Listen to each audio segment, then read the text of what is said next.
Me and my crew of the Velvet Underworld channels would really love to hear how things are going on at your place. Or you could share it to the comment sections so that we could connect with each other. Uh, we would love to build a community of people who love touching stories about mafia bosses. Now, let's enjoy today's stories, shall we? A mafia boss, who controlled half of New York's underworld, was stepping out of a meeting that decided men's fates when a massive scarred dog, a Neapolitan mastiff with a torn ear and bite marks carved across its muzzle, lunged straight at him on a Brooklyn sidewalk, clamped its jaws around the hem of his $4,000 trousers, and pulled hard enough to make his wallet hit the concrete. And before anyone could react, the beast snatched that wallet in its teeth and ran, just ran, through traffic and alley smoke and morning light that didn't care who owned what. So he chased it, not because of money. A man like Nico Valenti didn't chase money. Money chased him, but because no living thing on earth was allowed to take from him and walk away. His handmade Oxford shoes weren't built for sprinting yet. He sprinted anyway, past fruit stands and fire escapes, and faces that recognized him, and looked away fast. A boss in a tailored vest running after a dog through the crumbling streets he supposedly owned, but had never actually touched with his own feet. And the deeper he ran, the more the city changed around him. Glass towers gave way to cracked brick. Clean sidewalks turned to broken curbs and shattered bottles. The air grew heavier, like it carried years of stories nobody'd bothered to hear, until the dog finally stopped at a peeling door in Brownsville, climbed 5 dark flights of stairs and disappeared inside. And when Nico followed, breathing hard, sweat ruining a shirt that cost more than most people's rent, what he found waiting in that dim room wasn't a thief, wasn't a trap, wasn't anything his world of guns and money had prepared him for. It was a woman lying on a thin mattress, barely breathing, her collarbones sharp beneath a faded shirt, empty medicine boxes stacked neatly on a nightstand beside hospital bills and Medicaid denial letters she couldn't fight anymore. And the dog, that giant scarred dog, walked to her side, laid its head gently on her cold hand, and looked back at him with eyes that said everything. She no longer had the strength to say. She wasn't a stranger. She was a former nurse at a hospital. His family'd quietly taken over through a shell company, let go during a cost-cutting restructuring he'd signed off on without ever knowing her name. And the truth didn't just stop him. It broke him. Because this wasn't about a stolen wallet. This was about a dying woman whose life he'd destroyed without ever seeing her face, and a dog she'd once rescued from a fighting ring in the South Bronx, when it was barely more than bones and scars, now desperately trying to rescue her the only way it knew how, by dragging the most powerful man in the city to the doorstep of the damage he'd caused. If this story already has your heart beating, hit that like button, share it with someone who needs to hear it, and subscribe so you don't miss what happens next. Now let's go back to that quiet Brooklyn morning before everything changed. To the moment the sun rose gently over the city, a warmth that Lena Marshall could no longer feel. The thin slippers beside the bed hadn't been slipped on in a long time. The ceiling fan in the 5th-floor studio apartment in Brownsville turned slowly, creaking in a steady rhythm as if it were counting down the time she had left. Lena lay on the thin mattress, her dark brown hair spread across a pillow gone yellow with age, her gray-blue eyes fixed on the ceiling without truly seeing anything. Her breathing was shallow and slow, each breath a battle her body was gradually losing. Her chest ached with a dull, constant pain, a pain so familiar that she could no longer remember what it felt like not to hurt.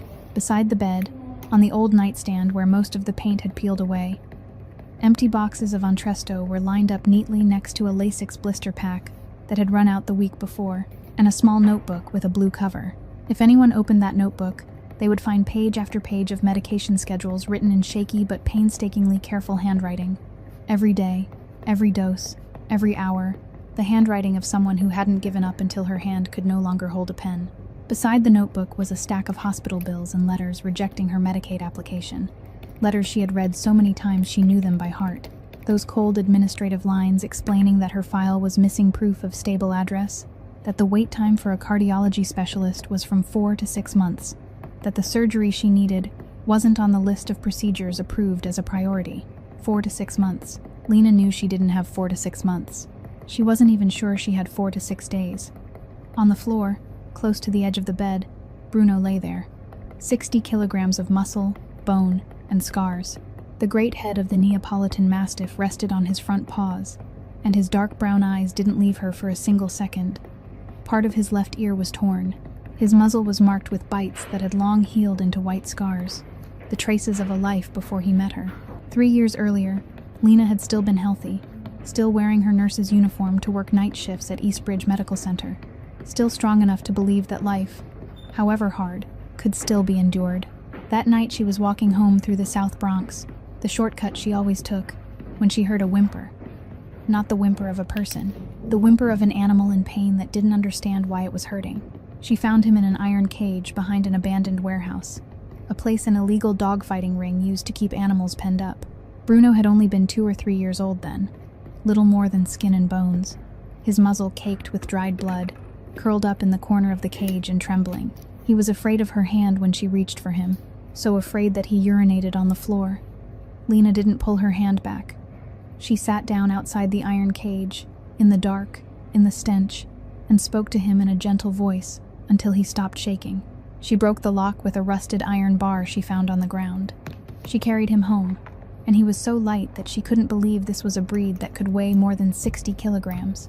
She used her modest nurse's salary to buy medicine, buy food, tend the wounds on his muzzle, and slowly, day by day, week by week, Bruno learned that a hand could also be gentle. He followed her everywhere. He slept beside her bed every night. He rested his heavy head on her hand every morning as if to say, "I'm still here. I'm not going anywhere." And now, when Lena was the one lying weak and trembling, dying bit by bit inside a room the world outside didn't even know existed, Bruno was still here too. But he wasn't lying still. That morning he was restless. He got up, lay down, then got up again. He whined softly, that low sound from deep in his chest, not pain, but worry. Every time Lena's breathing weakened even a little, he licked her hand, as if that lick alone could keep her here. A soft knock came at the door. Jolene Price, the 60-year-old neighbor from downstairs, pushed it open. She was holding a bowl of porridge and a bottle of water. She looked at Lena, looked at the empty medicine boxes, looked at the stack of bills, and her face fell in the way of someone who already knew the answer but still asked anyway. "You have to go to the hospital, Lena." Her voice trembled lightly. Lena shook her head slowly, each movement costing her strength. "They won't take me, Miss Jolene. My Medicaid file is still stuck. They say I'm missing paperwork. They say wait. They always say wait." Jolene set the bowl of porridge on the table, her hands trembling too. She knew. She had lived in Brownsville all her life, and she knew that in this America, if you were poor and sick, the system would keep you alive just enough so you wouldn't die right away, but never enough for you to truly live. She sat beside Lena for a while, holding her hand, then stood up and left, because she couldn't bear to sit there and watch a 27-year-old girl waiting to die while there was nothing she could do. The door closed. The room fell quiet again. There was only the sound of the fan, the sound of breathing, and Bruno's soft whimper. Lena turned her head to look at him. Her gray-blue eyes met his dark brown ones. She reached out weakly and touched his head. Her fingers were cold. "If I don't make it," she whispered, her voice so faint that only Bruno could hear it. "Who's going to take care of you?" Bruno licked her hand. Lena closed her eyes, and Bruno stood up. He looked at her, looked for a long time, as if committing her to memory. Then he turned toward the door. The latch wasn't fastened because Lena hadn't had the strength to lock it for days. Bruno pushed the door with his head. It opened. The light from the hallway spilled in, dim and yellowed. Bruno looked back at her one more time. Then he stepped out. His paws struck the old staircase. One step, then another, heavy and deliberate. He wasn't running in panic. He was moving like a creature that knew exactly what it had to do when the person it loved most could no longer save herself. He ran out to the street, into the Brooklyn morning, into the world outside, a world he didn't know, didn't understand, but by instinct, by something even deeper than instinct. He knew that if he stayed in that room, they would both die. He had to find someone, anyone. At the same time, on the other side of the city, where the light wasn't yellowed but cold, white, and sharp as a blade, Nico Valenti had been awake before the sun could even touch the horizon. 5 a.m, the top-floor penthouse in a tower in Tribeca, Manhattan. The room was so vast that the sound of his footsteps echoed back from the walls. Italian marble spread across the floor, black steel framing the doors, floor-to-ceiling reinforced glass, looking out over the entire Manhattan skyline. beautiful, perfect, and cold. Cold in the way no heater could ever fix, because the cold didn't come from the temperature. It came from there being no one else in that space but him. Nico worked out in his private gym, alone, as he did every morning. No music, no trainer, only the sound of metal striking metal, and the steady rhythm of his breathing like a machine. At 36, his body was still hard, still powerful, the body of a man who had never allowed himself to weaken for even a single day. Because in his world, weakness wasn't a flaw, it was a death sentence. Shower, shave, a tailored three-piece suit in charcoal gray, a white dress shirt, a Patek Philippe on his left wrist. He looked at himself in the mirror, not with pride, not with disgust, only with the detached precision of a man inspecting a weapon before stepping onto a battlefield. Everything was in place. Everything was perfect. Everything was empty. The armored Escalade was waiting downstairs. Tommy Ricci in the passenger seat, black coffee in hand, dark circles brushed beneath his eyes from a sleepless night. Tommy was 33, Nico's right hand for nearly 10 years. The only person in this world who dared speak plainly to Nico, without stopping to wonder whether the sentence might be his last. Tommy turned when Nico got into the car. "Boss, last night wasn't good." Nico didn't look at him, only gave the slightest nod, the signal for Tommy to continue. Victor Hale intercepted the shipment at Red Hook. 2 of our men have been missing since midnight. Their phones are off, nobody's seen them. And word is, Hale's been negotiating with our partners in southern Brooklyn, trying to pull them over to his side. The Escalade rolled through Manhattan streets, still quiet under the early morning haze. Nico listened to every word. He didn't react. He didn't get angry. He didn't rush. His silence was the most frightening thing inside that vehicle, because when Nico was silent, it meant he was calculating. And when Nico finished calculating, someone was going to lose something.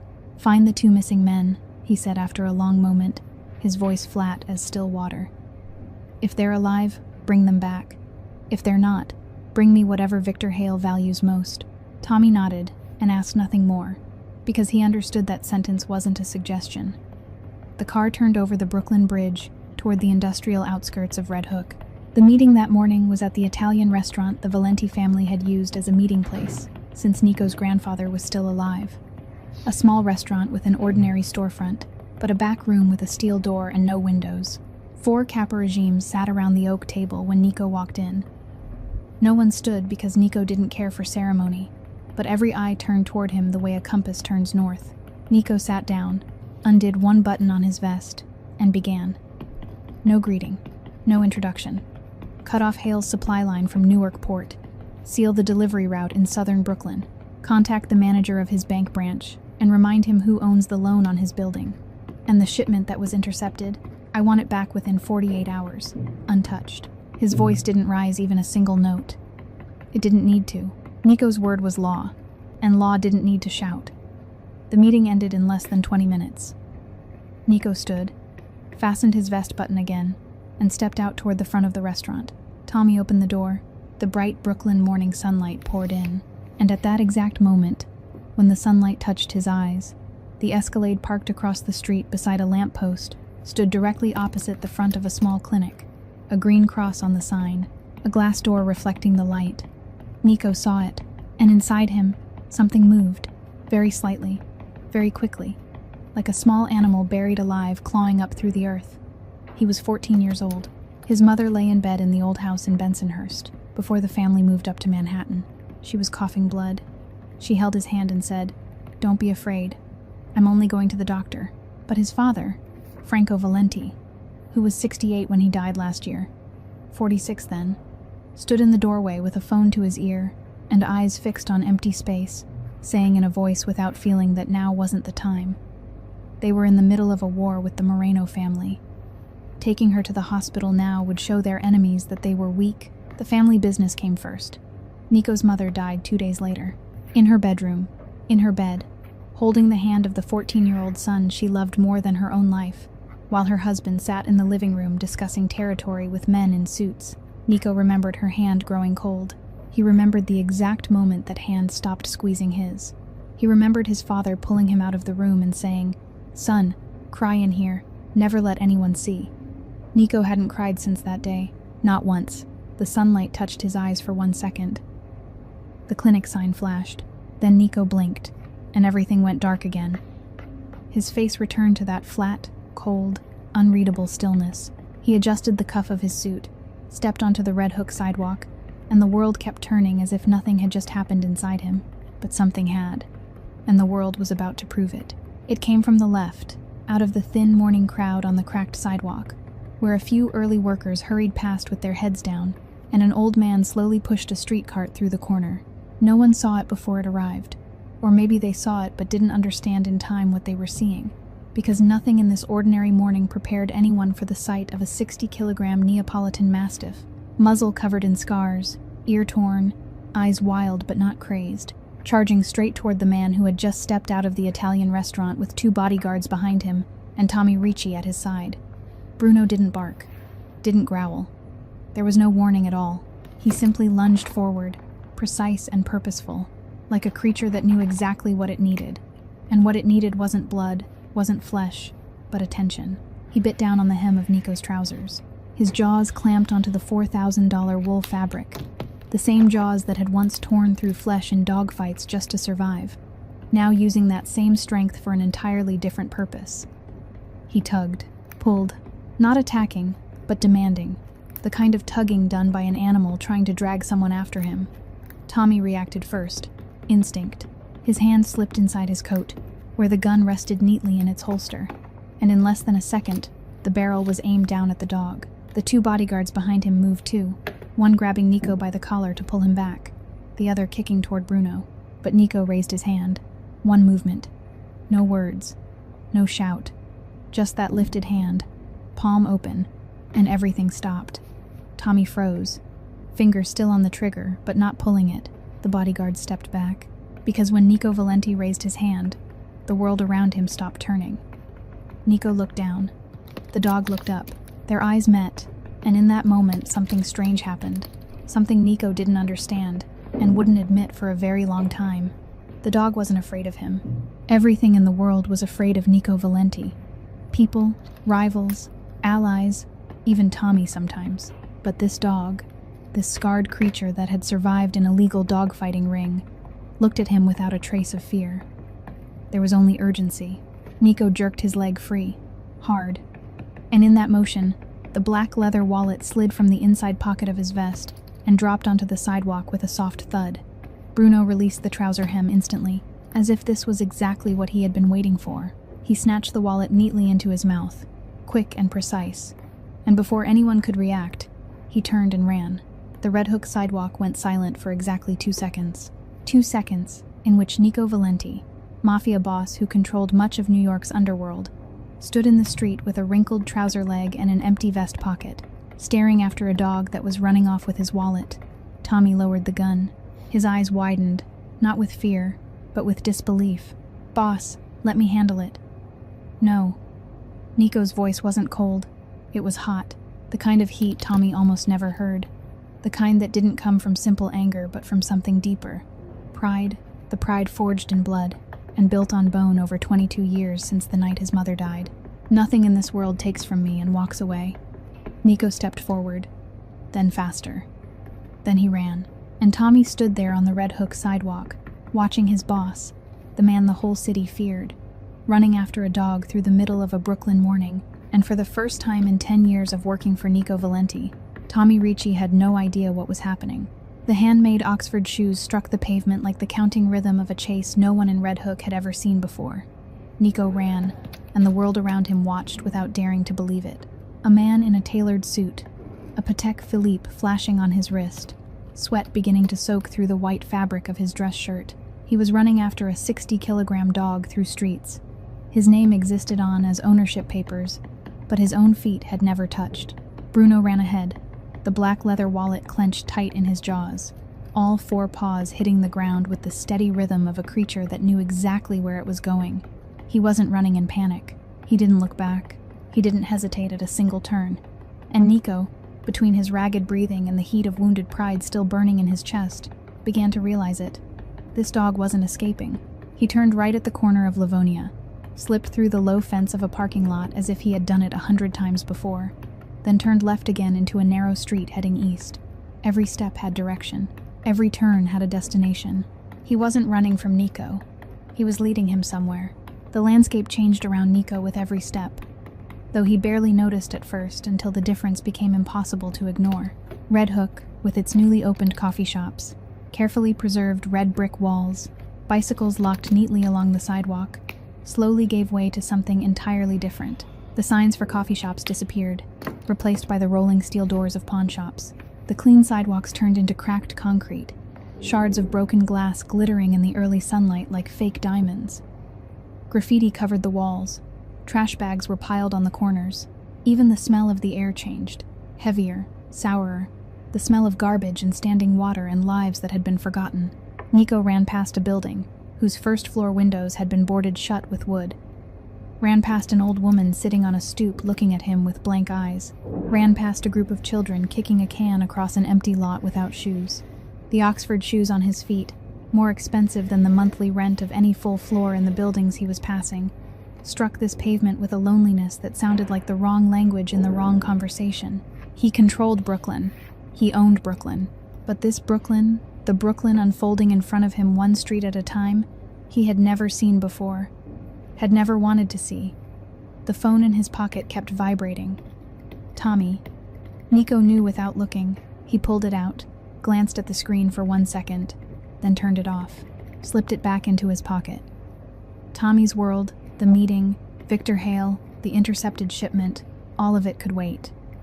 He didn't know why he thought that.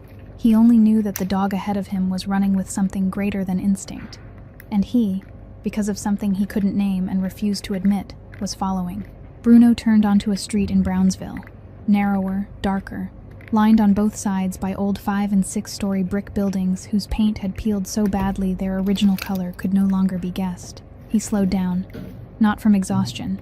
He was arriving. He stopped in front of the door of a building. The faded blue paint turned nearly gray, the doorframe leaning as though time and weather had been trying for years to erase it from the map. Bruno looked back at Nico. For the first time since the chase began, the dog turned his head and looked at him. His dark brown eyes met Nico's black ones for one brief moment. Then Bruno turned again, pushed the door open with his head, and disappeared inside. The sound of his paws echoed up the old staircase. One flight, then another, climbing, 5 floors, the sound fading farther and farther away until it was gone. Nico stood before the doorway. The sidewalk was cracked beneath his feet. Sunlight slanted through the narrow gap between 2 buildings, cutting a thin line of brightness across his chest. Inside the building there was darkness. A smell of damp drifted out. The staircase was narrow, dark, leading upward into floors he couldn't see. Everything inside the instinct of a mafia boss told him not to go in. This wasn't his territory. It could be a trap. It could be death. But there was something else. Something smaller than the instinct to survive and yet stronger than it. Something he had buried deep since the night his mother died. And that thing told him that this dog wasn't leading him into a trap. He was leading him to a place where he needed Nico to go. Nico stepped across the threshold. Darkness swallowed him. And behind him, the building door drifted softly shut, as if the city itself knew that from this moment on, there would be no going back. 5th floor. The apartment door stood slightly open, just enough for Bruno to slip inside, and Nico stopped at the threshold. He didn't step in right away. He stood there, his breathing still uneven, sweat running down his spine beneath a $4,000 suit, and looked inside. The first thing he saw wasn't the room. It was the dog. Bruno went straight to the bedside, lowered his head, and placed the black leather wallet on the floor right beside the edge of the mattress, gently, precisely, like a soldier completing a mission and setting a report on the commander's desk. Then he lay down beside the bed, rested his great heavy head on the hand of the woman lying there, and let out a long breath. That was it. He had done everything he could. The rest no longer belonged to him. Nico stepped inside. His Oxford shoes touched the cracked tile floor, and the sound was nothing like the sharp click they made each morning on marble, and that difference echoed louder than any gunshot he had ever heard. He bent down and picked up the wallet, opened it. His fingers moved through each compartment. Credit cards, membership cards, driver's license, cash, everything untouched, not 1 cent missing. He closed the wallet, held it in his hand, and stood in the middle of that room knowing that for the first time in 36 years of life, Nico Valenti didn't know what to do. He had sat across from arms dealers without blinking. He had given orders that changed the very map of New York's underworld without missing a breath. But standing there, in a room smaller than the guest bathroom of his penthouse, watching a scarred dog lay his head on the hand of a woman who was breathing in shallow fragments, he had no script for this, no strategy, no power that could be used here. There was only him, and the stripped bare truth in front of him. The woman opened her eyes, slowly. Her eyelids were heavy, as if the act of opening them alone had taken half the strength she had left. Her gray-blue eyes lifted, unfocused, dim, but when they settled on the figure standing in the middle of the room, they didn't panic, didn't flinch, didn't shrink. She looked at him with the calm of someone who had prepared herself for the very worst and discovered there was nothing left to fear once death had already been sitting beside her bed for weeks. "Bruno," she whispered, her voice hoarse and thin as paper. "Who did you bring home?" The dog gave a low whine from deep in his chest and pressed his head more firmly against her hand. Nico didn't answer. He stood there, wallet in hand, and looked at her. Truly looked. She was so thin her collarbones rose through the faded shirt like two blades. Her wrists were so slight he thought he could circle one with his thumb and forefinger and still have space left. Dark brown hair spilled across the flat pillow. A few strands stuck to her forehead with sweat. She was young, far younger than what that room and that illness had done to her. He spoke in a level voice, because that was the only way he knew how to speak. "Your dog took my wallet." Lena looked at the wallet in his hand, then at Bruno, then back at him, and in those tired gray-blue eyes, something flickered. Not fear, not hope, only understanding. She understood before he did. "He didn't take your wallet," she said slowly, each word costing her. "He led you here." Silence, the kind of silence the whole room could feel, from the ceiling fan turning lazily overhead to the empty medication boxes on the nightstand. Nico looked at her, and the question appeared on his face before he could speak it. Lena answered it. No one asked. No one forced her. She answered because she didn't have the strength left to keep secrets, and because there was nothing left to lose anyway.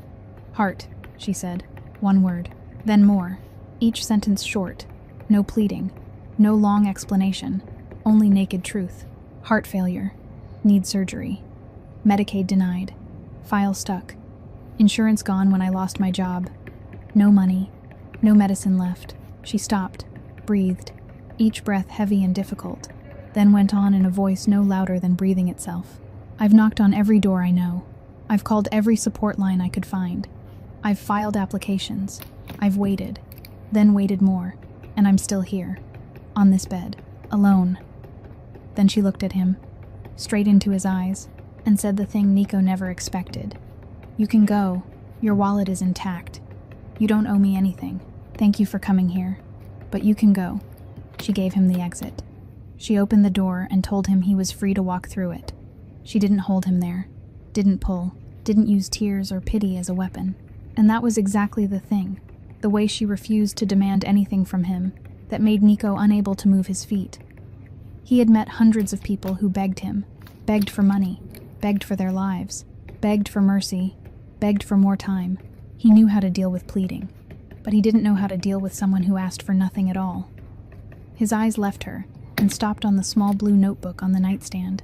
He could see the handwriting through the cover left slightly open, shaky but careful, line by line, column by column, every dose recorded down to the exact milligram. This wasn't someone who had given up. This was someone who had fought, alone, with bare hands, inside a system built to forget people like her. And she had fought until her body refused to let her fight any longer. Something inside Nico cracked, not shattered, not yet, just cracked. A small fracture in the wall he had built over 22 years, since the night his mother died, using anger and power and a refusal to feel anything that might make him weak. But one crack was enough for something to get in.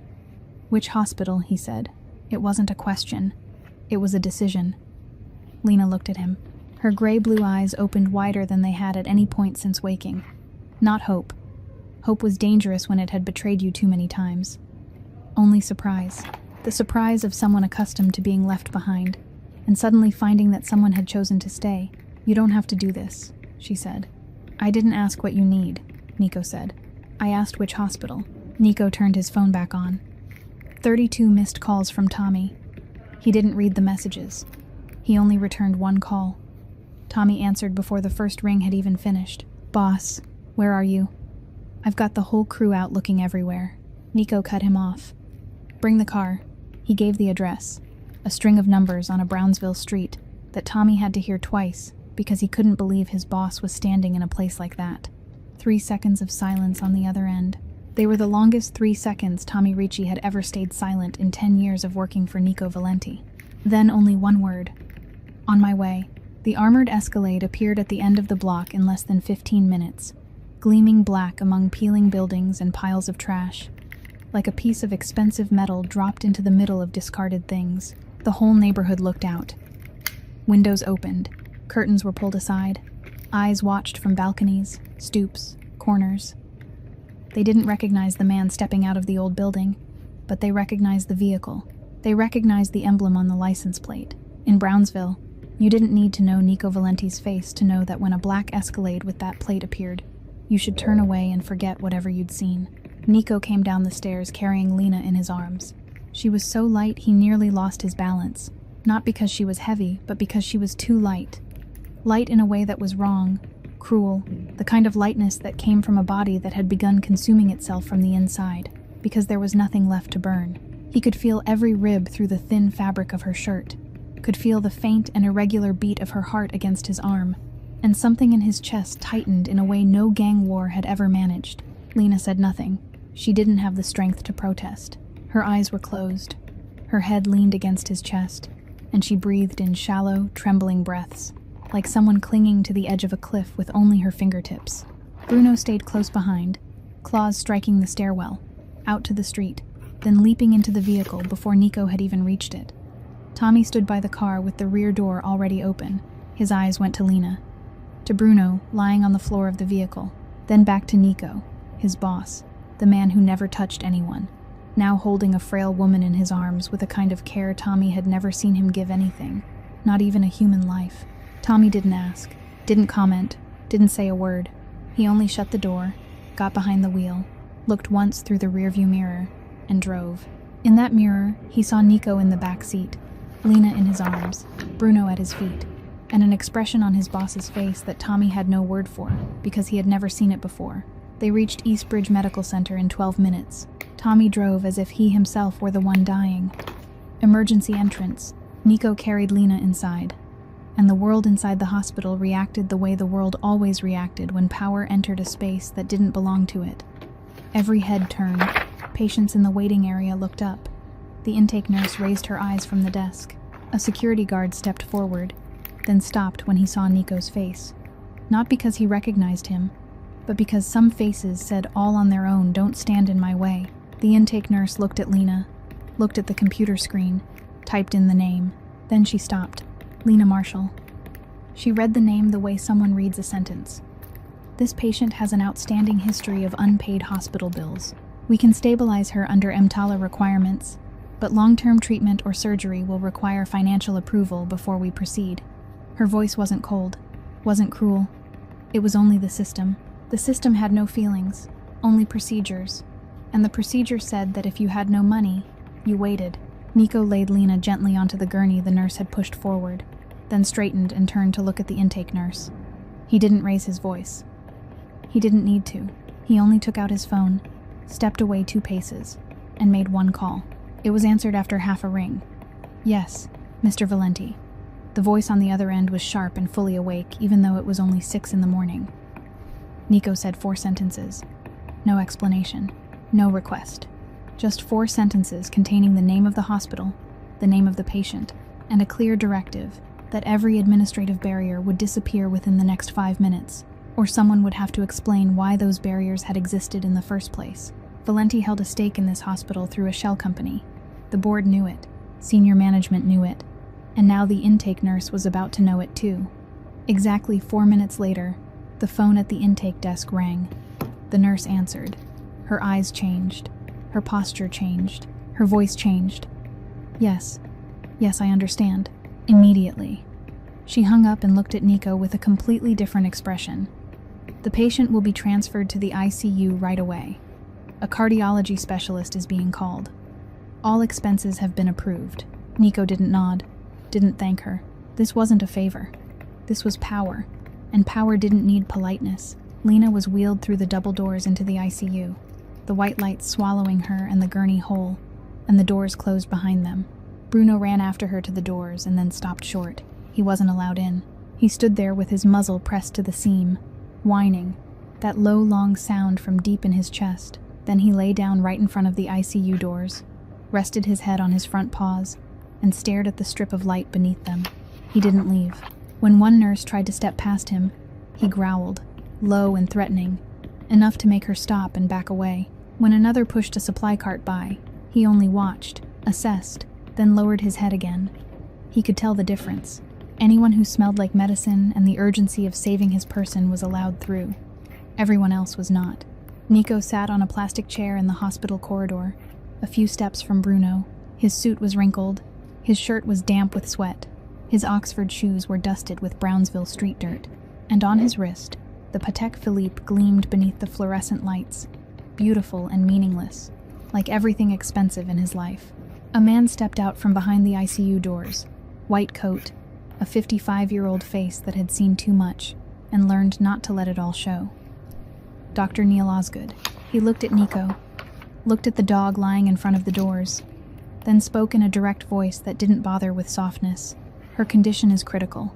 Advanced heart failure, secondary infection, severe physical depletion. She needs surgery, continuous medication, intensive monitoring. He paused for one beat. If she'd arrived a few hours later, we wouldn't be having this conversation. Nico looked at him, didn't blink, do everything. 2 words. But the way he said them, in a low, steady voice without even the smallest opening for hesitation, made Dr. Osgood nod without asking anything further. He turned and went back through the ICU doors. The doors closed. The corridor fell quiet again. There was only the hum of fluorescent lights, the steady breathing of Bruno, and the silence inside Nico Valenti, where the thing that had cracked open in that 5th-floor Brownsville apartment was now slowly widening, and he didn't know how to stop it, and wasn't even sure he wanted to anymore. Night fell. The hospital changed when night fell, not because of darkness, because hospitals never turned their lights off, but because of sound. In the daytime, it was full of hurried footsteps and overlapping voices. At night, there was only the steady beep of monitors, the distant roll of gurney wheels somewhere down the corridor, and that heavy silence that exists only in places where people fight between life and death. Nico was still sitting in the plastic chair in the hallway. The same chair, the same place. Tommy had come twice, the first time with coffee, the second time with a question. "Boss, what do you need?" Nico had shaken his head both times. Tommy had stood there for a few seconds longer, looking at his boss sitting in a hospital chair with a wrinkled suit and Brownsville dust on his shoes, then turned and walked away without asking anything else, because Tommy understood that sometimes the best answer was not to ask. But the question Tommy didn't ask, Nico asked himself. Over the past several hours, sitting there, he had asked it at least 10 times. Why am I still here? She wasn't his person. Not family, not a partner, not anyone who belonged inside the classification system his world ran on. She was a stranger, a frail woman breathing through machines on the other side of the ICU door, someone whose name he hadn't even known 3 hours earlier. So why couldn't his feet move? Why was it that every time he thought about standing up, walking out, going back to the Empire and the war with Victor Hale, and the hundreds of decisions waiting for his signature, something held him there? That something had no name, but it had an image, a hand, his mother's hand. Nico closed his eyes, and there it was, the way it always appeared whenever he let his guard down, her hand on the white sheet, slender fingers, skin already beginning to grow cold but still trying to hold on to his hand, still trying to keep him there, still trying to stay one more minute, one more second, for the son she loved more than anything in the world. And then his father, Franco, walking into the room, gripping his shoulder, pulling him away, his voice not shaking because it had never known how to shake. "Come on, son, we have things to do." Nico had been pulled out of the room. His mother's hand had slipped from his. He remembered that feeling more precisely than anything else in his life. Her fingers sliding away from his, slowly, one joint at a time, until only their fingertips were touching, and then they weren't. Then there was nothing. He hadn't been allowed to say goodbye. He hadn't been allowed to stay when she took her last breath. He had been taken away because the family had things to do. Nico opened his eyes. The monitor was still beeping. Bruno was still lying in front of the ICU doors, muzzle resting on his front paws, eyes fixed on the strip of light beneath the door. And Nico understood. He understood why he was still here, not because of her, but because this time, no one was dragging him away. This time, he got to choose to stay. The nurse opened the ICU door. "She's awake," she said softly. "You can go in for a few minutes." Nico stood up. He stepped past Bruno. The dog looked up, assessed him, then lowered his head again and let him pass. The ICU room was white under the gentle lights. Machines all around, IV lines, heart monitor wires. And on the bed, Lena, her eyes open, staring up at the ceiling, then turning when she heard his footsteps. She saw him standing in the doorway, half his body in the darkness of the corridor, half in the light of the hospital room. His suit was wrinkled. His hair was no longer perfect. His black eyes were deep, and there was something in them she couldn't read. She wasn't afraid. She had told him he could go. She had given him the exit, and he was still here. "You're still here," she said. Not a question, an observation. Her voice was still weak, but clearer now. The medication in the IV keeping her in this world a little longer. "I'm still here," he said. A long silence followed. The monitor beeped out the rhythm between two people who could not have been more foreign to each other. A mafia boss and a dying former nurse, sitting 3 steps apart in an ICU room at 11 at night in Brooklyn. Then Lena spoke, in the voice she had used all her life. The voice of someone who had learned very early that this world gave no one anything for free. Why? Nico didn't answer right away, because the truth was that he didn't know, and Nico Valenti wasn't used to saying things he didn't know. But the silence stretched on, and inside that silence, Lena continued, "No one in this world gives anyone anything for free. I knew that before I knew how to read. Everything has a price. Every kindness comes with conditions. So what's your condition?" Her voice wasn't bitter, wasn't accusing, it was only practical. The cruel practicality of someone who had spent 27 years in a world where kindness always came with a bill. Nico looked at her. Then he gave the slightest nod. "Yes, that's my rule. Everything has a price. I don't believe in free kindness. I've never given anyone anything without calculation." He paused, looked through the ICU glass toward the hallway, where Bruno was still lying in front of the door, patient, motionless, loyal to the point of absurdity. "But your dog doesn't know the rule." Lena followed his gaze out to the hallway, saw Bruno, and for the first time since she had woken up in the hospital, something softened in her face. Not a smile. Not yet. Just the release of features that had been held tight by pain and exhaustion for too long. "I saved him 3 years ago," she said quietly, her eyes still on Bruno through the glass. "In the South Bronx. In an iron cage. He was so afraid of human hands that he urinated on the floor when I touched him." She paused, breathing, every sentence still costing her. "I gave him a home, fed him, treated his wounds, taught him that not every hand hits. And he," she looked toward Bruno with gray-blue eyes that were wet now, but still didn't let tears fall because she had forgotten how to cry a long time ago, "paid me back by dragging a stranger across half of Brooklyn to get here." Silence. Then she turned to look at Nico, straight into his eyes. "Funny, isn't it? I saved him, but no one saved me." That sentence didn't land like a complaint. It landed like truth, heavy, exact, impossible to deny. And it struck the crack inside Nico, the crack that had opened in that 5th-floor Brownsville apartment, and it drove it a little deeper. Nico didn't say, "I will save you." He didn't promise. He didn't make a declaration. He only stood up from the doorway, pulled the plastic chair in the room closer to the bed, closer still, then sat down. He didn't touch her, didn't speak. He was simply there, closer. Lena looked at him, studied him, searched for the condition, searched for the price, searched for the reason not to believe. But all she saw was a man sitting in a plastic chair beside her bed, in a wrinkled suit and dirty shoes, silent and staying. The monitor kept beeping. Bruno breathed steadily outside the door, and the 2 most unlikely strangers in the world sat beside each other in that ICU room, saying nothing, promising nothing, demanding nothing, simply existing together in a moment when sometimes, only sometimes, staying beside someone for no reason at all is the deepest form of kindness one human being can offer another. The next morning, Nico stepped out into the hallway, leaving Lena asleep in the ICU room with the steady beeping of the monitor holding the rhythm of her sleep like a fragile promise that she was still here. He took out his phone, scrolled past Tommy's 32 messages, past reports on Victor Hale, past the canceled meeting schedule, and stopped at one name: Reed Corwin, the Valenti family's private attorney. 45 years old, sharp, never asked why, only what was needed. Nico called. Reed answered after 2 seconds. "I need everything on someone.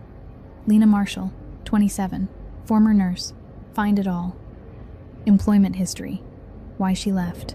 Insurance records. Everything." Reed didn't ask why. "How long, sir?" "1 hour."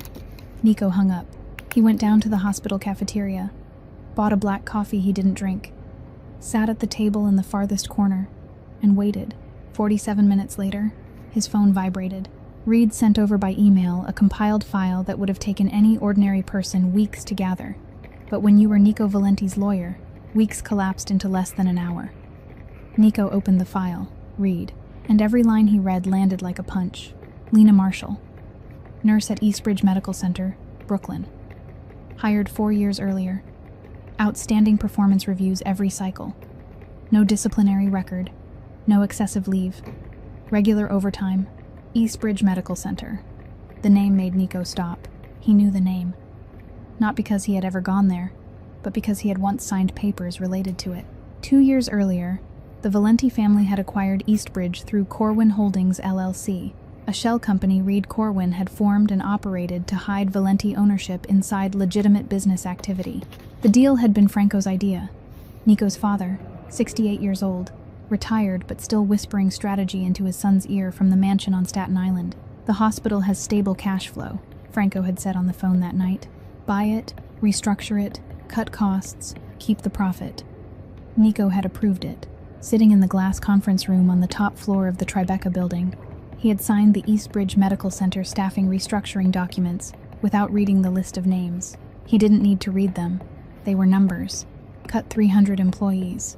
Save $4 million a year. Optimize operations. Clean language for brutal decisions. Lena Marshall had been one of those 300 names. He kept reading. After being laid off, Lena lost her employer-sponsored health insurance from Eastbridge. She qualified to purchase COBRA coverage to keep the old insurance, but the COBRA premium was more than $600 a month, nearly half the rent for the Brownsville studio apartment, impossible to afford without income. She applied for Medicaid. The application was returned because it was missing proof of stable address. She had moved twice in 6 months. She reapplied. She was approved for basic Medicaid, but the heart surgery she needed, a specialized operation, fell outside the priority category, and the wait time for a specialist was 4 to 6 months. She didn't have 4 to 6 months. She had 4 to 6 days, and in those 4 to 6 days, she lay on a bed in the 5th-floor apartment in Brownsville, with empty medicine boxes and a 60-kilogram dog as the only thing standing between her and death. Nico closed the file, set the phone down on the table. The coffee in front of him had gone cold long ago. He looked at it without seeing it. He saw something else. The glass conference room, the documents, his signature. Black ink on white paper, 300 names he had never read.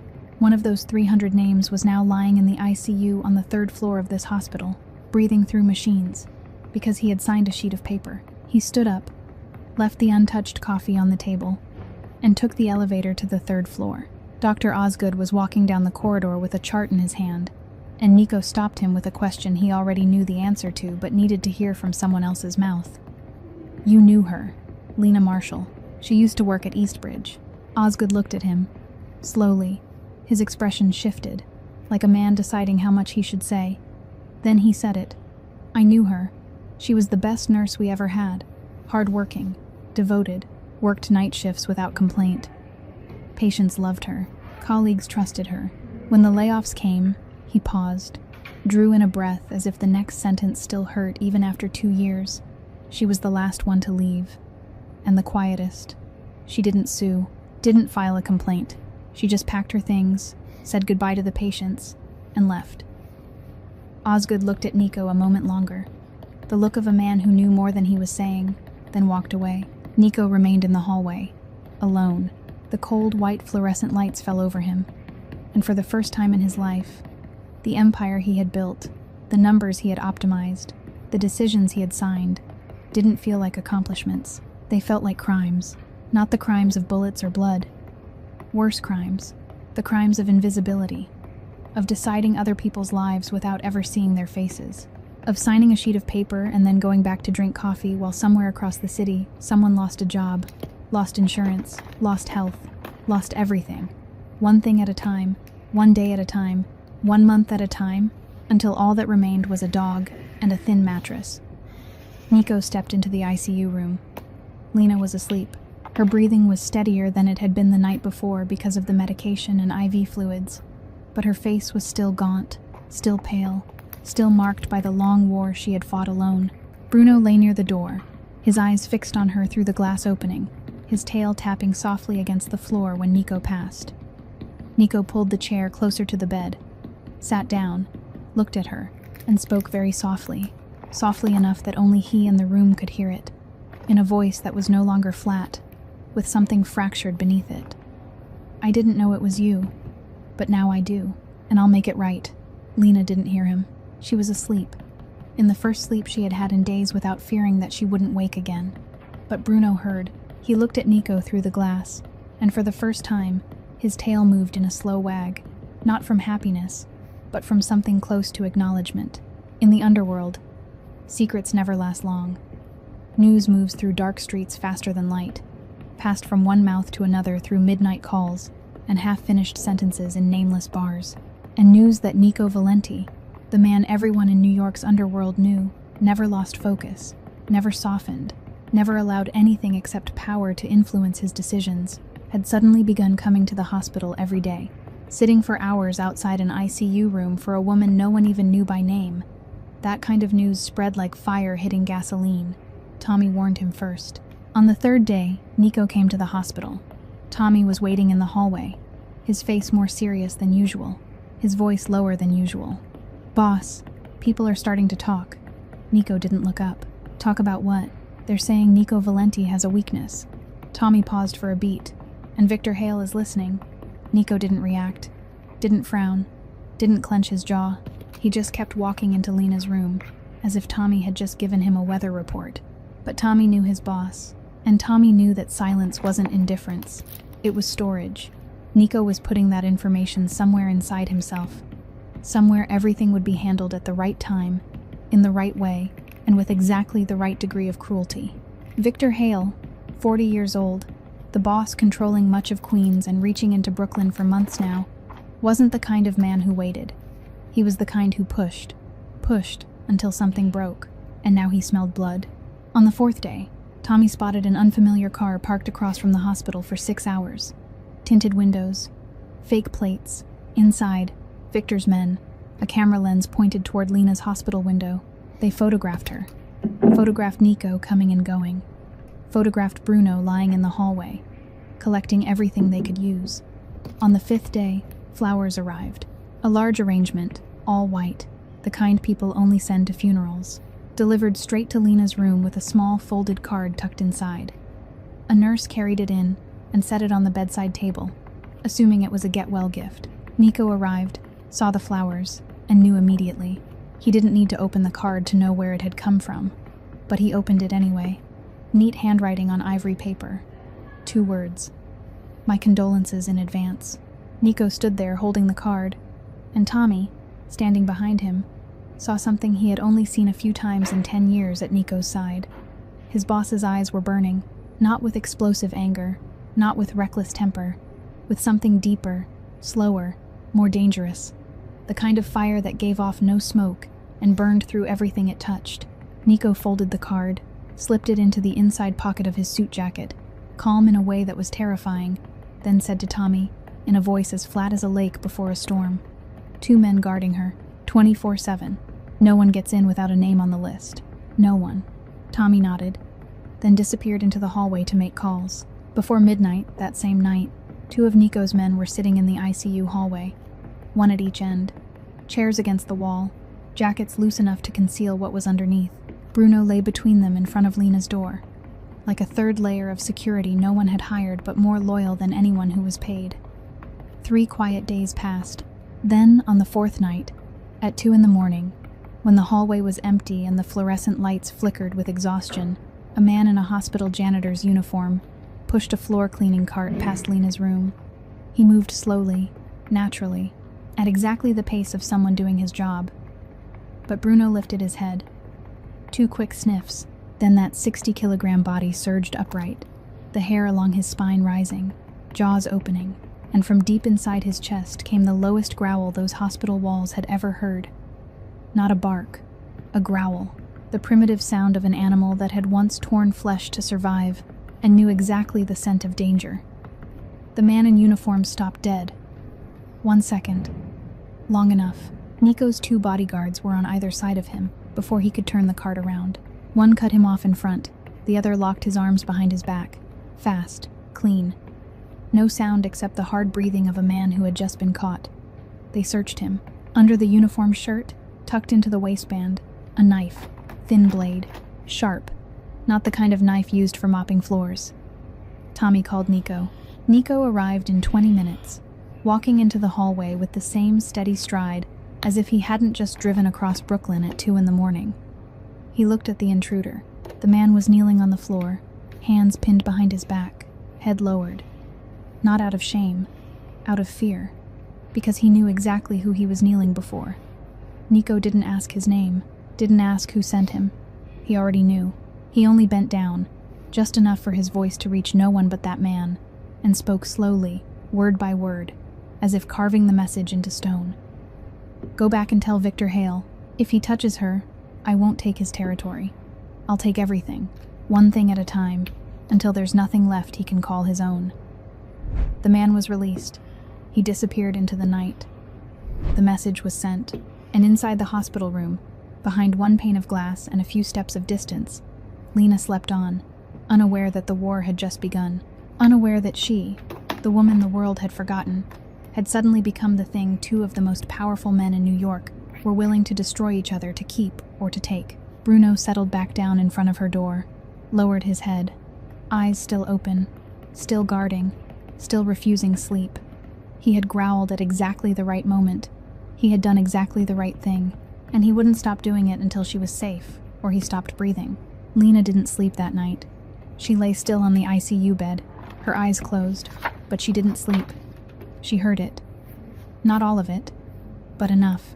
Bruno's growl came through the glass into her room like distant thunder. Fast footsteps, a brief scuffle, then silence. That heavy and unnatural silence of midnight, when something has just happened, and everyone is trying to pretend that nothing did. She opened her eyes, turned her head toward the glass door, and she saw, through the thick glass of the ICU room, beneath the fluorescent lights of the hallway, she saw 2 men she had never met, pinning a 3rd man against the wall. She saw the knife on the floor, the steel blade catching the light. She saw Bruno standing close to her door, the hair along his back still raised, his jaws still open, ready. And she saw Nico. He walked into the hallway with the stride she had begun to recognize. Steady, certain. The stride of a man who never hurried because the world waited for him, not the other way around. He bent down and said something to the man being restrained. She couldn't hear it, but she saw the man's face. Fear. Not ordinary fear, but the kind felt by someone who knew he was facing something bigger than the police, bigger than the law, bigger than anything the system could protect him from. And Lena understood, not instantly, but quickly. Quickly because she wasn't stupid, because she had spent 27 years in neighborhoods where truth didn't need explanation, it only needed observation. Bodyguards guarding her around the clock, funeral flowers sent with a threat, the knife, the intruder. The way people in the hospital looked at Nico when he passed, not with respect, but with fear hidden beneath politeness. The way one phone call from him had bent the entire hospital system within 5 minutes. This wasn't a businessman. This wasn't a philanthropist. This was something she had grown up beside in Brownsville, but had never stood this close to. The next morning, when Nico entered the room, as he did every morning, coffee in hand, footsteps even and measured, Lena was sitting up. The first time she had been able to sit up since being admitted. Her back rested against the pillows.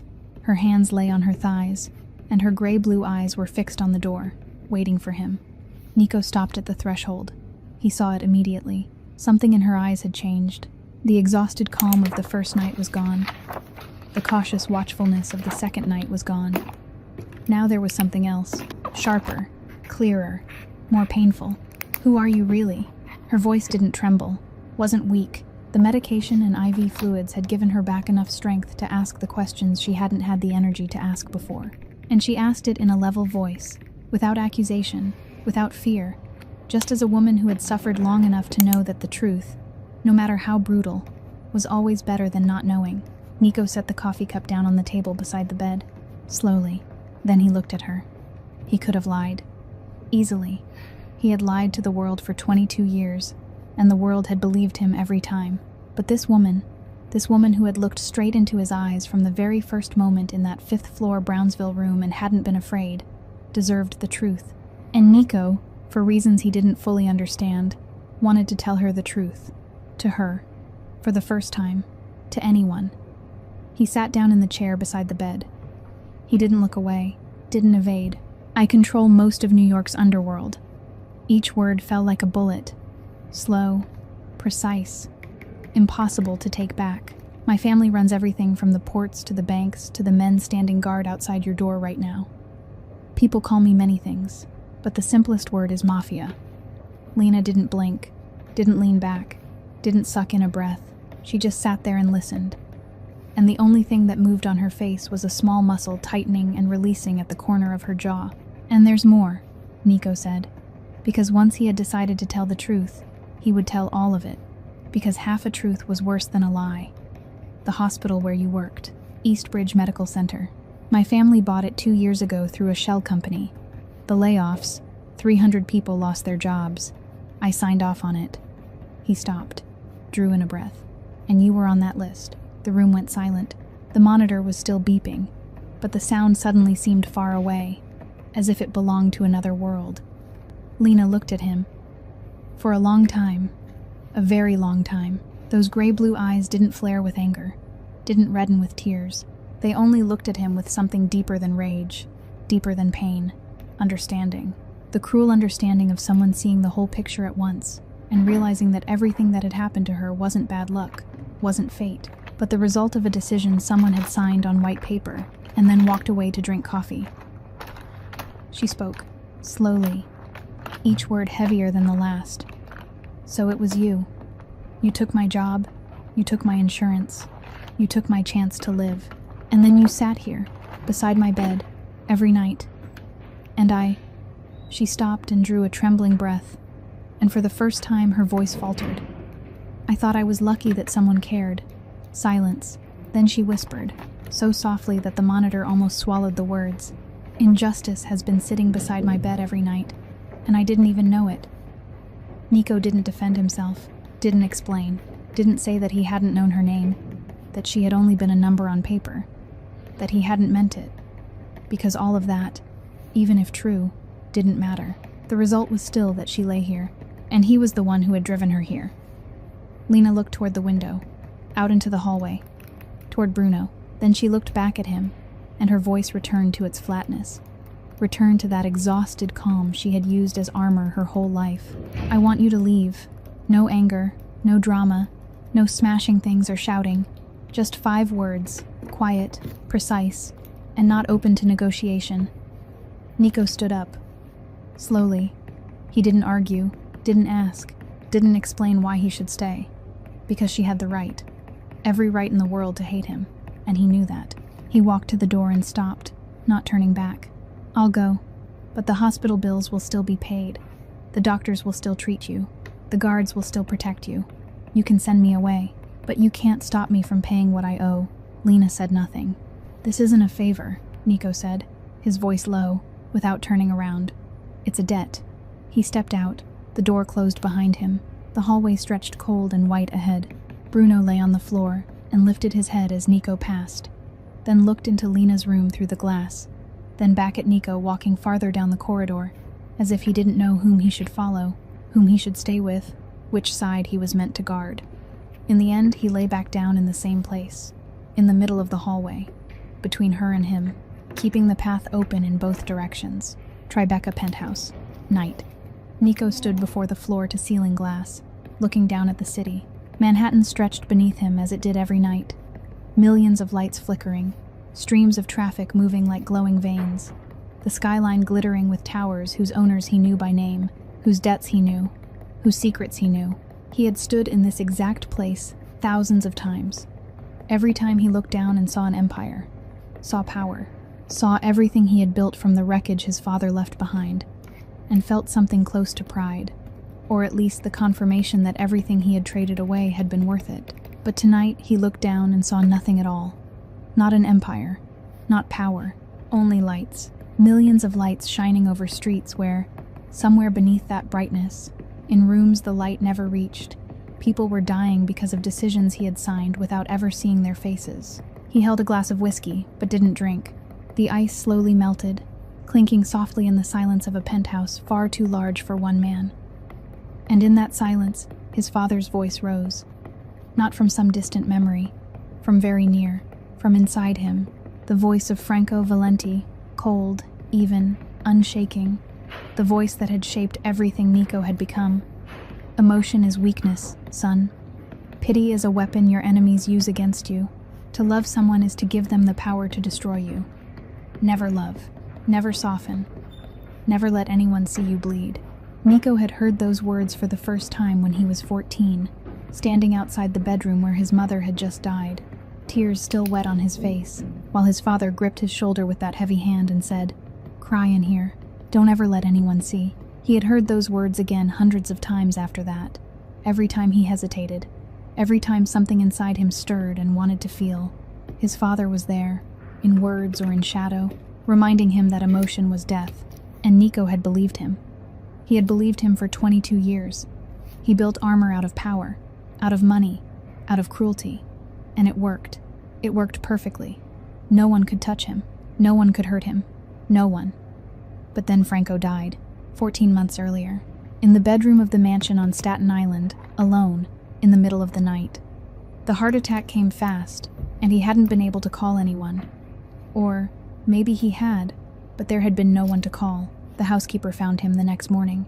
The funeral was held at St. Mary Church on Staten Island. Nico stood in the front row, looked around, and realized that apart from him, there was no one. No friends, no allies, no partners. Not one man Franco had called brother through 40 years in the underworld came to say goodbye. Only Nico, his only son. The boy he had dragged away from his dying mother's room to teach that emotion was weakness. Standing alone before his father's coffin, Nico didn't cry, because his father had taught him not to cry. But he looked down at that expensive oak coffin in the empty church and thought, for the first time, a thought he had never allowed himself to think before. Maybe my father was wrong. Nico looked down at his own hand. His right hand held the glass of whiskey, reflecting the city lights. That hand had done many things. It had pulled triggers. It had signed orders that cost 300 people their jobs. It had clenched tight on conference room tables while he made decisions no one dared challenge. And that hand, that same hand, had lifted Lena Marshall from the thin mattress in that fifth-floor Brownsville room, had felt every rib through the faded fabric of her shirt, had carried her all the way down 5 dark flights of stairs, and she had been so light that he had wanted to shatter. He set the whiskey glass down on the window ledge, didn't drink, pulled out his phone, opened Tommy's message. How is she? Still stable. Bruno's still lying in the middle of the hallway. Won't go anywhere. Nico read that message twice. Bruno's still lying in the middle of the hallway, between Lena's room and the exit, guarding her, and keeping the way open for him to come back. The dog knew. Somehow, the dog knew the story wasn't over yet. Nico turned off the phone, looked out at the city one more time. Millions of lights, millions of lives, and somewhere in that field of light, in a hospital in Brooklyn, a woman had sent him away because she had every right to, and a dog was still lying there waiting because it didn't know how to give up. His father had said emotion was weakness. His father had died alone in a $1 million bedroom, and only one person had come to his funeral. Maybe his father was wrong. No, not maybe. His father was wrong. Victor Hale didn't know how to wait. That had been his strength for 20 years, the thing that carried him from errand boy to boss controlling Queens. And it was also the very thing that would bury him. The next morning, after Nico left the hospital, Tommy called at 6. His voice was tight, Not afraid, because Tommy didn't scare easily, but tight in the way of a man who knew the level had just been raised, and everything from now on would move faster, more dangerously, with no room for mistakes. Boss, they planted a bomb under your car. Nico was buttoning his suit jacket in front of the mirror. His hand didn't stop. Real bomb? Fake. But the kind that looks real. Enough to make the message clear. I can touch you anytime I want. Nico fastened the last button, adjusted the collar of his shirt, and looked at himself in the mirror. Then Tommy added, his voice half a tone lower, and I have a source saying Hale is planning something else, not aimed at you, at the hospital, not to kill her, to kidnap her. Use her as leverage.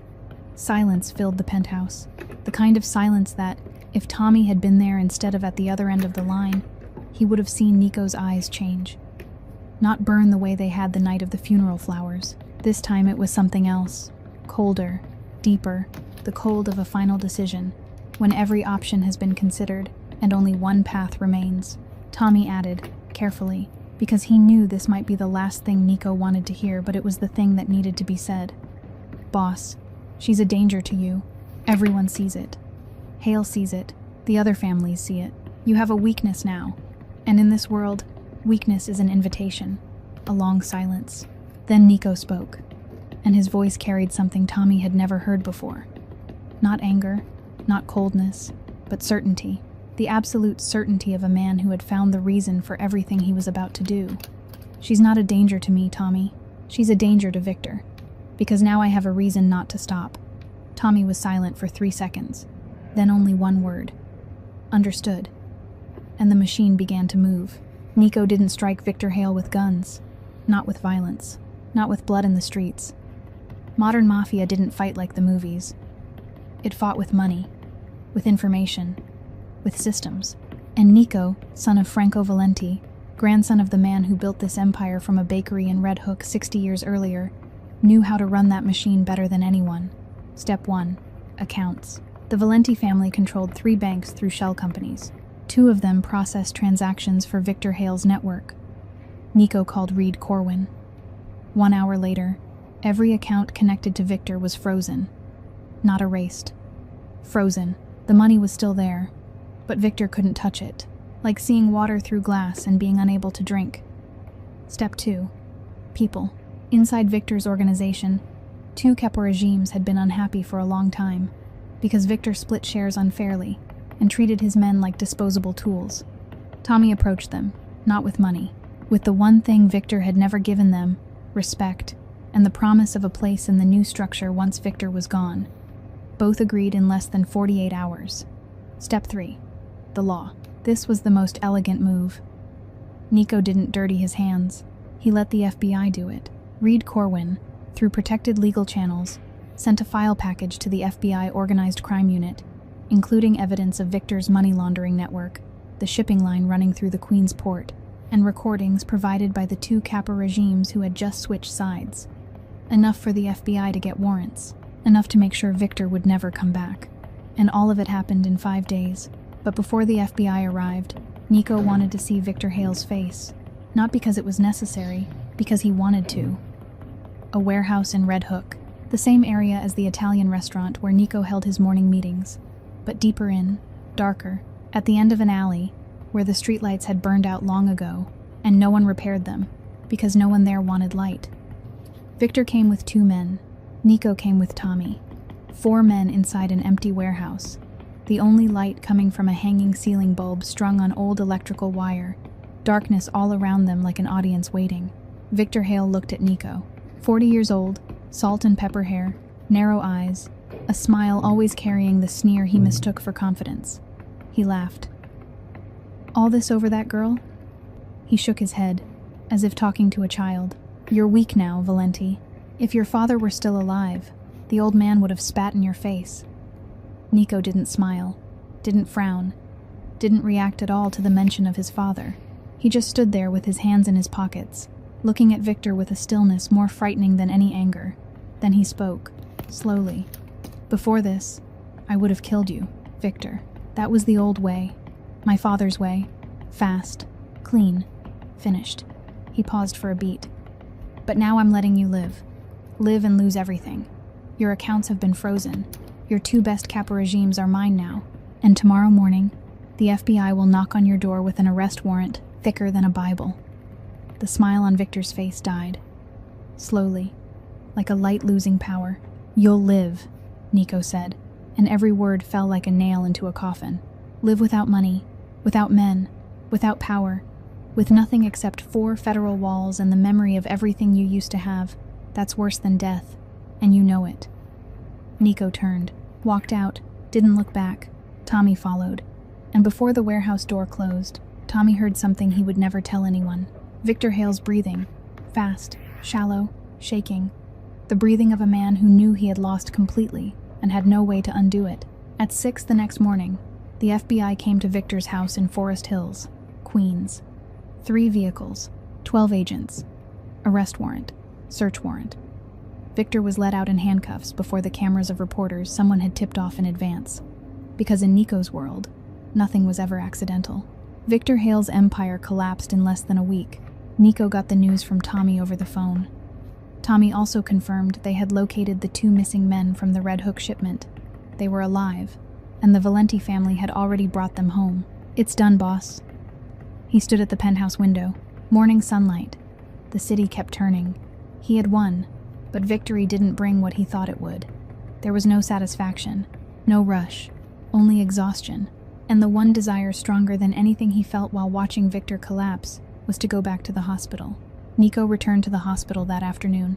He didn't go in. He stood in the hallway, a few steps from the glass wall of Lena's room, in exactly the place where she could see him if she looked out, and could choose not to if she didn't. He gave her the choice, because the last time she had chosen to send him away, and he had respected that. And now, if anything changed, it had to come from her, not from him. He stood there. Tommy called twice. He didn't answer. Messages about Victor Hale, about the FBI, about Queen's territory now left without an owner. He didn't read them. He only stood in the hospital hallway, in a fresh suit, but still wearing the same Oxford shoes that had carried him across Brooklyn that day, and waited. Lena lay in the room, eyes open, staring at the ceiling. She knew he was outside.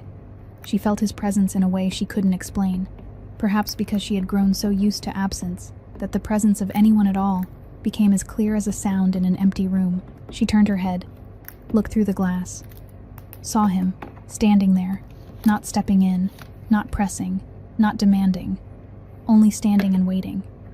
The way Bruno had waited for her every day outside the ICU. She looked at him for a long time, a very long time, and something inside her, the thing that had sealed itself shut from the night she learned the truth, the thing that had clenched like a fist from anger and pain, that thing didn't open, but it loosened, just a little, enough for her to nod, a small nod, careful, fragile, the kind of nod given by someone not sure she was doing the right thing but choosing to do it for some reason deeper than logic. Nico saw, and he walked in, slowly, without hurry. He pulled the chair back to the bedside and sat down, in exactly the same place he had sat on the nights before, as if the chair itself had kept the shape of him. Silence stretched for a while. The monitor beeped. Bruno breathed steadily outside the door. Then Lena spoke, and her voice was no longer angry, no longer sharp, only tired and honest. "Tell me, about who you really are. Not the boss, not Valenti, not the man the whole city fears. Just you." Nico looked at her. No one had ever asked him that. No one had ever wanted to know the man behind the name. People wanted to know the boss, wanted to know the power, wanted to know enough to be afraid, or enough to exploit. No one asked about him. And because no one asked, he had never told. But she asked, and he, sitting in a plastic hospital chair beside the bed of the woman he himself had indirectly helped push here, decided to tell her, for the first time, to anyone. "My mother's name was Catherine," he began, and the name itself, that name he had not spoken aloud in a very long time, made his voice dip slightly before he brought it back under control. "She was the only person in this family who knew how to laugh without calculation. She got very sick when I was 14. My father refused to take her to the hospital because we were in the middle of a gang war, and he said taking her then would show our enemies that we were weak." He stopped, breathed. "She died in bed. I was holding her hand. Then my father pulled me away and said emotion was weakness.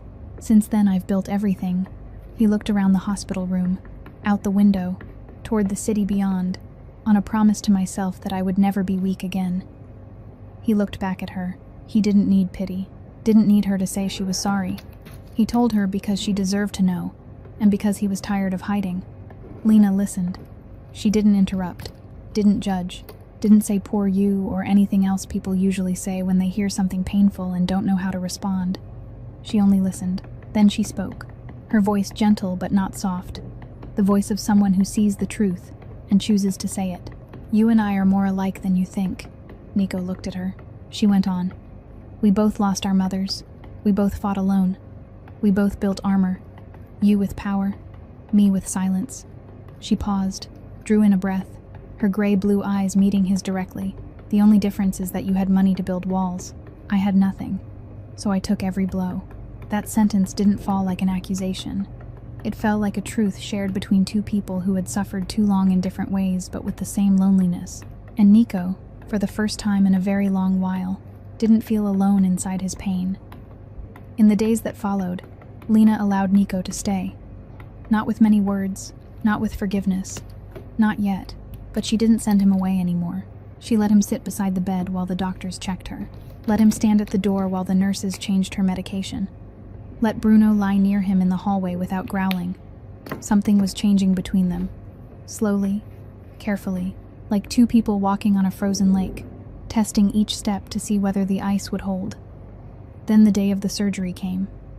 Dr. Osgood informed them 2 days in advance. Open heart surgery, high risk, good success odds, but not certainty. That morning, Lena wore a hospital gown and lay on a gurney, ready to be wheeled into the operating room. She was calm in the way she had always been calm, not because she wasn't afraid, but because she had grown used to facing terrifying things without anyone standing beside her. But today, someone was standing beside her. Nico stood next to the gurney, looked down at her, and Lena looked up at him, gray blue eyes clear, and said the thing she needed to say before the operating room doors closed. If I don't come out, her voice didn't shake. Take care of Bruno for me. No tears, no fear. Only the brutal practicality of someone who had prepared herself for every outcome and wanted to make sure the one creature who had loved her without condition would not be left alone. Nico looked at her. Then he did something he had never done before. He reached out and took her hand. Gently, very gently. His hand, the hand that had pulled triggers and signed layoff orders and slammed against conference room tables, now held hers with the care of a man holding something he feared would break if he used any strength at all. Her hand was cold, thin, small in his. He could feel the faint pulse in her wrist, the pulse a team of doctors would try to preserve a few hours from now. You will come out, he said, and I'll be here. Lena looked at him, not fully believing, but not disbelieving either. Somewhere between those two things, in that fragile land between doubt and hope, she let herself nod once. The gurney rolled away. Her hand slipped from his, slowly, finger by finger, like his mother's hand slipping away 22 years earlier. Only this time Nico wasn't dragged away. This time he stayed where he was and watched the gurney move farther and farther away, through the double doors, into the operating room, until the doors closed and she disappeared into the white light beyond. Nico sat down in the chair outside the operating room. Bruno lay beside his feet, his head resting on Nico's shoes, his eyes fixed on the door. Both of them waited. The first hour passed slowly, the second hour more slowly still. By the third hour, time stopped pretending to move. Tommy called. Nico didn't answer. Messages about Queen's territory, about the redistribution after Victor's collapse, about the Kappa regime meeting that required the boss's presence. Nico didn't read them. For the first time in his life, the Empire had to wait, because the most important thing right now wasn't in a conference room or on a territorial map. It was behind that door. 4 hours and 20 minutes. The operating room door opened. Dr. Osgood stepped out, surgical cap still on his head, scrubs damp with sweat, his face exhausted. He looked at Nico and nodded. She made it through. 2 words. But they weighed more than any sentence, deal, or order Nico had ever heard. He didn't stand up, didn't say thank you, didn't ask for details. He only closed his eyes and breathed. A deep breath, a long one, the longest breath he had taken since the night his mother died. the breath of a man breaking the surface after being underwater for a very, very long time. Bruno lifted his head from Nico's shoe, looked up, then rested it on Nico's thigh, heavy, warm. For the first time, the dog placed his head on him instead of Lena. For the first time, he trusted him completely. Not because Nico had power, not because he was rich, but because he stayed. And staying, in the world of creatures who have been abandoned before, is the only thing that means anything. Recovery didn't come like a miracle. It came slowly, day by day, breath by breath, in short walks from the bed to the window, and then back to the bed again. Some days Lena could sit up, finish a bowl of porridge, speak to the nurses in a soft but clear voice, and Bruno would wag his tail at the foot of the bed as if the world had been set right again. Some days she couldn't even open her eyes. Her heartbeat turned unstable.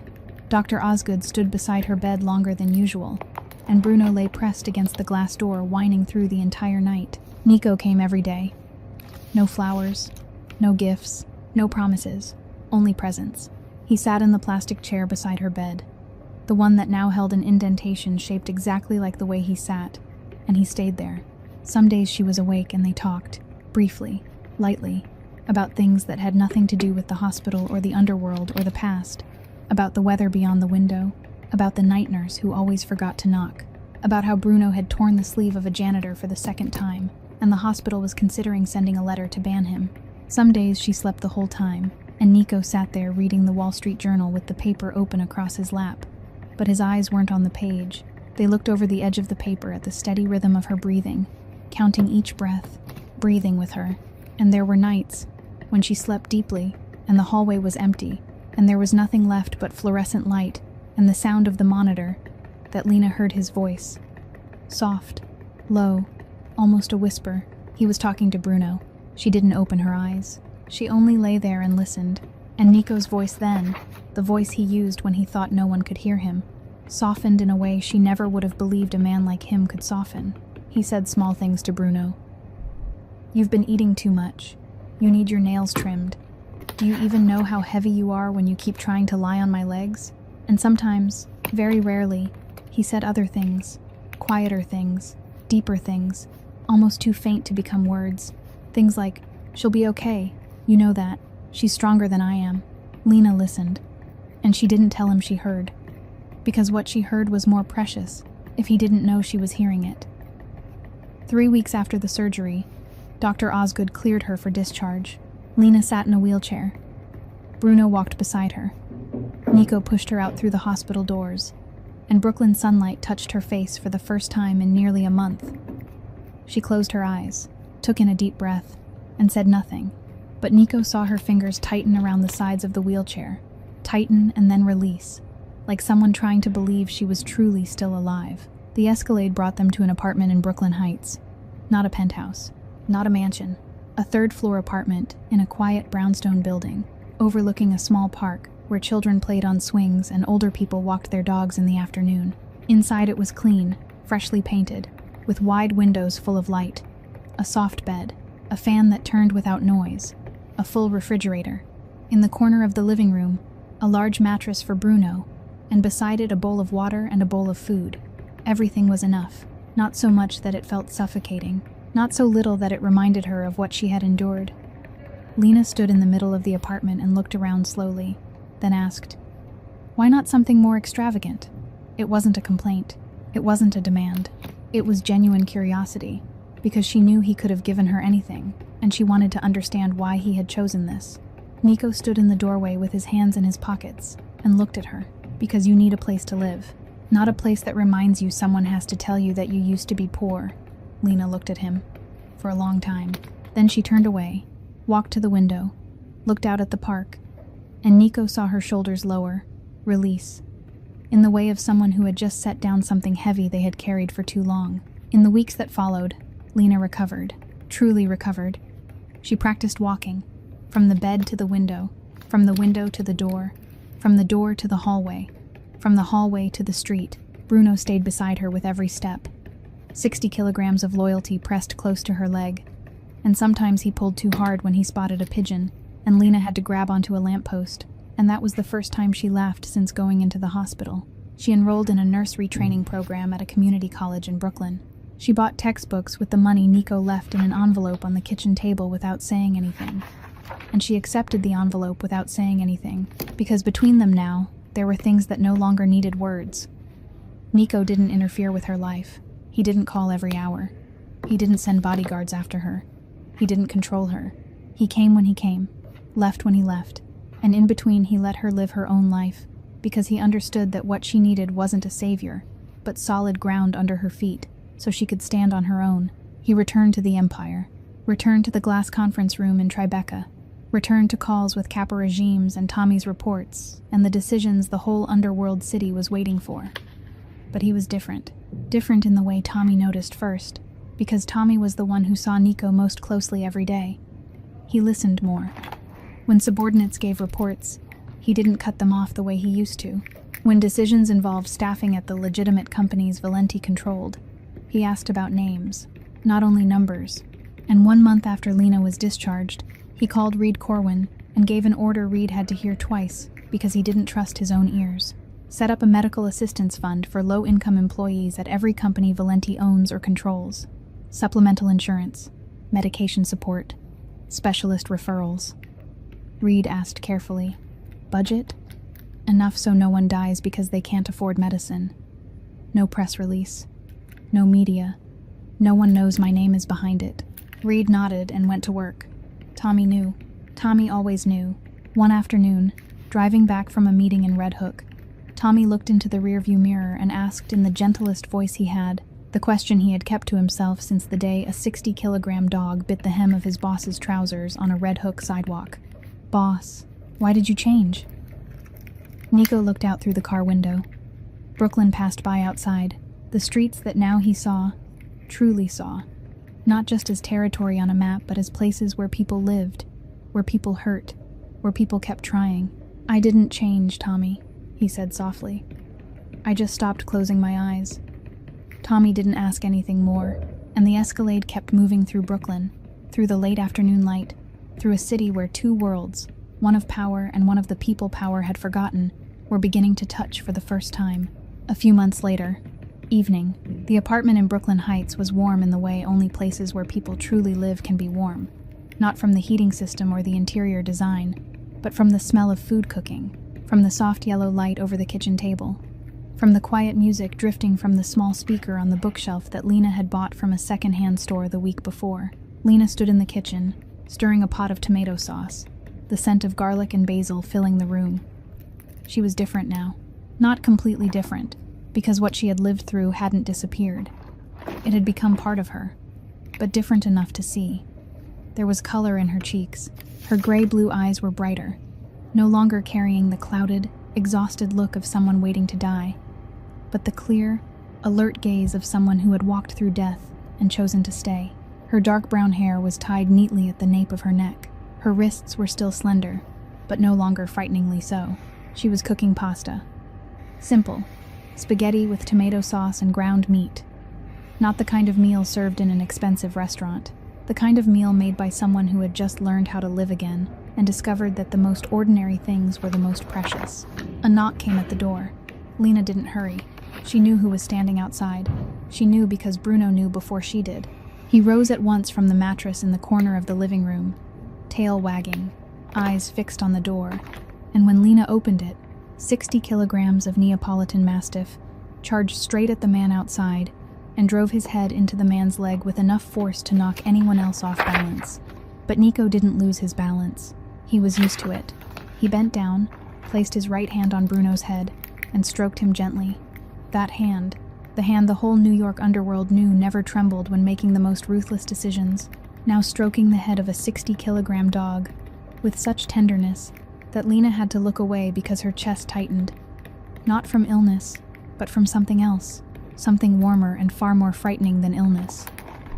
Nico wasn't wearing a suit today.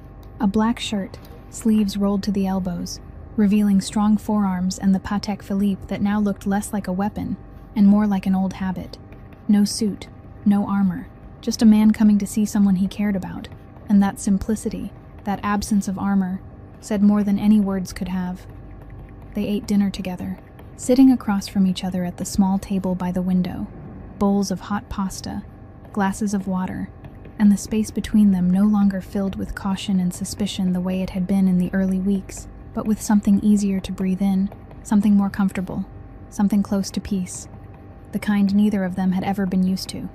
They talked quietly, about the nurse retraining course Lena had just started, about the instructor who was a little strict but good, about Bruno dragging her after a squirrel in the park the day before and nearly making her fall, about Tommy buying a birthday present for someone for the first time in his life, and that someone being Bruno, and the gift being a beef bone the size of an adult human leg. Small things, ordinary things, the kind neither Lena nor Nico had ever had in their lives before, and that was exactly why they were so precious that both of them handled them carefully, keeping them light, never speaking too loudly, never holding too tightly, like someone carrying a soap bubble in an open palm, and knowing it is most beautiful while it is still there. After dinner, Nico stood by the window, looking out at the small park below. Yellow streetlights washed over the leaves. A few people were walking their dogs late. A couple sat on a bench. The ordinary world. The world he had never belonged to and perhaps never fully would. But now he stood at its edge, looking in, and didn't turn away. Lena came to stand beside him, not touching, but close. Closer than anyone had ever stood next to Nico Valenti without fear, without need, without calculation, simply by choice. "You're still dangerous," she said. Not asking, observing. Her voice was calm, because she was speaking the truth, and truth doesn't need decoration. "Yes, your world is still dark. Yes, then why am I not afraid?" Nico turned to look at her. The streetlight from the window fell across half her face, half light and half shadow, and he thought he had never seen anyone more beautiful. Not beautiful the way the world defined it, but beautiful the way only people who have walked through suffering and remained standing can be. "Because you've lived in darkness longer than I have," he said, slowly. "You don't need someone to protect you from it. You only need someone to stand beside you in it." Lena looked at him, searching, weighing, the last time she would search. And what she found in those black eyes wasn't power, wasn't danger, wasn't the Mafia boss the whole city feared. Only a man who had lost his mother at 14 and built walls around himself for 22 years and was now standing here beside her, the window open, no armor, no wall, only himself. Lena rested her head against his shoulder, lightly, very lightly, as if she were afraid he might disappear if she leaned any harder. Nico didn't move, didn't hold her, didn't speak. He only stood still and allowed himself to feel the warmth of another person for the first time in 22 years, without calling it weakness. At their feet, Bruno lay down, slowly, heavily, his great head resting across 2 feet, one of Lena's, one of Nico's, connecting them, as he always did, as he had from the day he took the wallet and ran across Brooklyn, not to steal, but to save. Not every hand that reaches out is stealing. Sometimes hunger and fear are the real thieves. Sometimes a scarred dog understands loyalty better than an empire does. Real power isn't what we keep for ourselves. It is what we use to keep someone else from falling away. And sometimes, only sometimes, redemption begins with a wallet dropping onto a sidewalk, a dog refusing to give up, and a man finally choosing to open his eyes. This story reminds us that in life, sometimes the strongest people aren't the ones who hold the most, but the ones brave enough to let go of pride so they can see someone else's pain. That systems may forget us, but kindness doesn't. That love doesn't make us weaker. It gives us a reason to become stronger. And that sometimes, somewhere out there, there is a Bruno running through the world, searching for someone he can pull toward the place they truly need to be. If this story touched your heart, please press the like button, share it with someone you love or someone who needs to hear it, and subscribe to the channel so you can join us for more meaningful stories every day.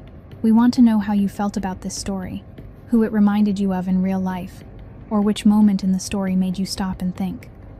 Please leave a comment below. We read every line and treasure every feeling you share from the deepest part of your heart.